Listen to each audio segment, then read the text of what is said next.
मराठी नववर्षाची सुरुवात होणारा तसंच सकारात्मक कार्याचा शुभारंभ करणारा गुढीपाडवा सण कोल्हापूर जिल्ह्यासह शहरात मंगलमय वातावरणात साजरा झाला।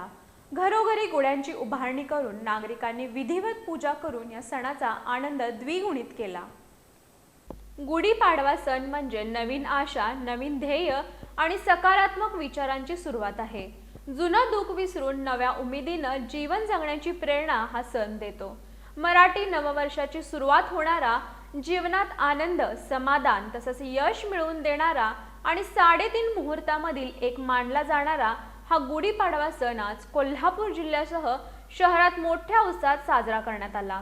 सकाळी घरोघरी लहान मोठ्या गुढ्यांची उभारणी करून नागरिकांनी या गुढ्यांचं विधिवत पूजन केलं। रांगोळ्या आणि फुलांची आरास करून तसंच फुलांच्या आणि साखरेच्या माळा तसंच लिंबाची पानं लावून गुढ्या उभारण्यात आल्या होत्या। या गुढ्यांचं पूजन झाल्यानंतर पुरणपोळीसह गोडधोड पदार्थांचं नैवेद्य दाखवण्यात आला। मंगलमय वातावरणात साजरा झालेल्या या गुढीपाडवा सणामुळे सर्वत्र चैतन्यमय वातावरण निर्माण झालं होतं।